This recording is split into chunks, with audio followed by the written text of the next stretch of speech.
Alors mes fonctions, donc je suis initialement professeur spécialiste en histoire de la littérature et de la culture médiévale, à la faculté des lettres, après avoir quand même, je tiens à le dire, fait une carrière en mathématiques dans ses propres bâtiments, et j'ai changé d'orientation en cours de route. Alors lorsque le président m'a sollicité pour les relations internationales, j'ai accepté. J'avais déjà une expérience de la gouvernance, puisque j'étais au conseil scientifique.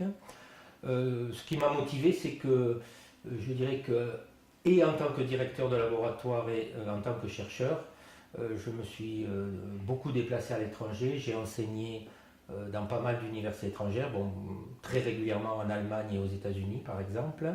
Et donc tout ce qui est international m'a toujours particulièrement intéressé. De même que je suis assez passionné par les langues étrangères, j'essaye d'en parler un certain nombre. Et donc je me sentais a priori à l'aise pour cette fonction. Bon, de toute évidence, déjà, la recherche est internationale. Si elle ne l'est pas, elle n'existe pas. Mais ce qui est surtout important, c'est de comprendre que l'avenir des universités, et en particulier d'une université de taille moyenne comme la nôtre, passe par l'international, parce qu'il est convenu d'appeler l'internationalisation du campus et des formations.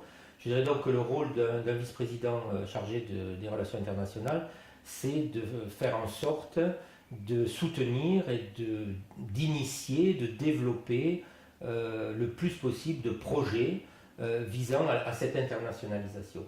Donc mon objectif, c'est d'augmenter le nombre d'étudiants étrangers présents sur le campus, de faire partir toujours plus d'étudiants français vers l'étranger, donc une circulation des jeunes étudiants à travers le monde, et puis évidemment de développer au maximum les formations internationales. Des formations en langues étrangères, mais aussi des formations en français, qu'il s'agit de défendre également, qui ont pris ce caractère international avec par exemple la notion de double master, etc. Mine de rien, il y a 180 modules ici qui se font en langue anglaise, donc ce n'est pas rien. Je pense qu'il faut coordonner cela, il faut effectivement revoir cela avec les intéressés par rapport à une offre de formation qui doit se développer. Je pense qu'on est sur la bonne voie. Je crois également beaucoup à des programmes spécifiques qui se font en langue anglaise. On en a un certain nombre à Polytech par exemple, mais il n'y a pas que l'anglais, c'est-à-dire que je crois beaucoup aussi à ce que j'appellerais des programmes intégrés, tels que celui que nous faisons avec le Brésil actuellement, qui fait que un tel programme fait que des étudiants arrivent chez nous, passent par notre institut de français, qui est un institut très prestigieux et très efficace, donc apprennent ou perfectionnent la langue française, qui leur permet ensuite de suivre toutes sortes de cours dans les disciplines qu'ils ont choisies, ces cours pouvant être en français. Donc je pense qu'il ne faut pas non plus être totalement mythifié par la langue anglaise, hein. Il faut mener ce type de chantier en parallèle. L'internationalisation ne passe pas nécessairement et uniquement par l'idée d'une langue unique qui serait l'anglais, mais plutôt par le mélange des cultures. Moi je souhaiterais que nos étudiants soient trilingues, quadrilingues, etc. Ça me paraît beaucoup plus positif. Il faut mener les deux chantiers en même temps. Développer effectivement des enseignements spécifiques en langue anglaise, mais aussi voir des programmes intégrés qui permettent à des étudiants étrangers d'apprendre le français et de s'inscrire dans tous les cursus tels qu'ils le souhaitent.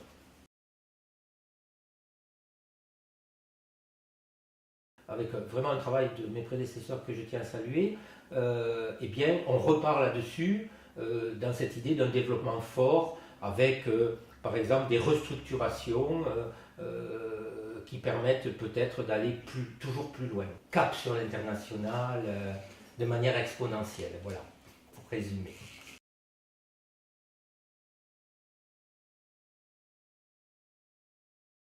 Bon, d'une part, le ministère nous demande d'avoir une stratégie en matière de relations internationales, et cette stratégie passe en particulier par la définition de zones prioritaires, de pays prioritaires. Alors c'est toujours un peu délicat de faire cela. Personnellement, je suis pour une approche assez souple, car il ne s'agit pas de freiner ou de mettre obstacle à des projets intéressants à tout niveau, recherche et enseignement, qui ne feraient pas partie d'une zone prioritaire qu'on a définie a priori. Cependant, effectivement, je dirais qu'il y a des grandes directions qui reposent sur un État. Je saluais précédemment le travail de mes prédécesseurs.